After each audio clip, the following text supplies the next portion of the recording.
साहब ये लीजिए कपड़े। दीदी आप सुशाल तू?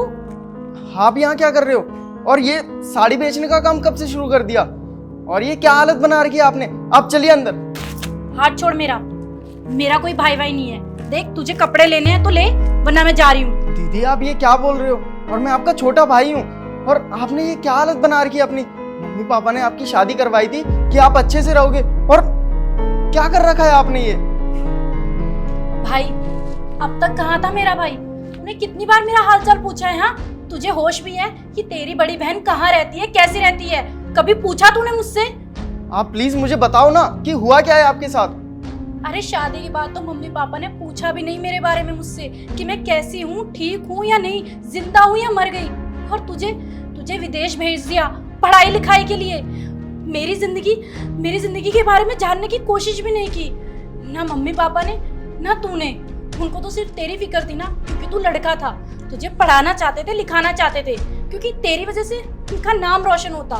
और मेरा क्या? मुझे पता भी है मैं शादी के बाद अपनी कैसी जिंदगी बिता रही हूँ। मुझे कुछ भी आइडिया नहीं है।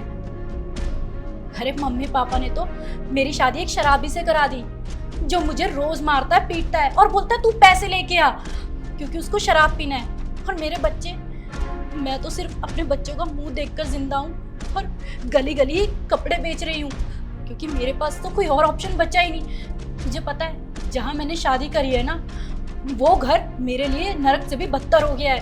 अरे मैंने क्या क्या सपने सजाए थे। मैंने सोचा था कि मेरे माँ बाप एक ऐसे लड़के से शादी करेंगे जो काफ़ी अंडरस्टैंडिंग होगा, लेकिन नहीं, वो तो मुझे मारता है, पीटता है। उसके चक्कर में मैंने अपने सारे सपने, सारी ख्वाहिशें दबा दी। क्यों? क्योंकि मुझे अपने बच्चों का ध्यान रखना था। उसको तो कोई होश भी नहीं है, पता नहीं कहाँ पी पी कर पड़ा रहता है। लेकिन दीदी जब आपका पति आपको इतना मारता पीटता था तो आप घर क्यों नहीं आए? आपने मम्मी पापा को बताया क्यों नहीं कि वो आपके साथ ऐसा कुछ कर रहा है?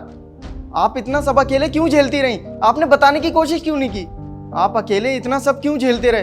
अरे कम से कम एक बार मम्मी पापा को तो बताते। इतना सब अकेले झेलने की क्या जरूरत थी? अरे क्या बोलती मैं मम्मी पापा को? उन्होंने तो शादी के बाद मेरे से मेरा हाल भी नहीं पूछा कि मैं कैसी हूँ, ठीक हूँ, मेरे बच्चे कैसे हैं। तो मैं क्या करती? मैंने बस अपनी इसी जिंदगी को अपना लिया और जैसे तैसे अपना गुजारा कर रही हूँ, और मैं खुश हूँ ऐसे हालातों के साथ। क्या है ना, मुझे आदत हो चुकी है। मैं गली गली ऐसे कपड़े बेचती हूँ और जो पैसे मैं थोड़े बहुत कमाती हूँ वो अपने बच्चों की पढ़ाई लिखाई में और उनकी परवरिश में लगा देती हूँ। बस दीदी, अब आपको ये सब करने की कोई जरूरत नहीं है। आपको जितने दुख झेलने थे ना, आपने झेल लिए। अब आप इसी घर में मेरे साथ रहोगे। कोई जरूरत नहीं आपको ये सब करने की। चलिए आप मेरे साथ। नहीं सुशाल, मैं अब तेरे घर में कैसे रह सकती हूँ? मेरी तो अब शादी हो गई है और मेरे बच्चे भी हैं। नहीं, मैं तेरे साथ नहीं रह सकती। क्यों नहीं रह सकते आप इस घर में? अरे आप मेरी बड़ी बहन हो, मैं आपका छोटा भाई हूँ। अरे उस समय मुझे पता नहीं था कि आप इन हालातों में हो।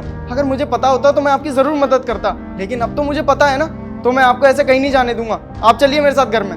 मानता हूँ दीदी ये मुसीबत का समय है, लेकिन कोई बात नहीं, हम इस समय को भी हंस हंस के काट लेंगे।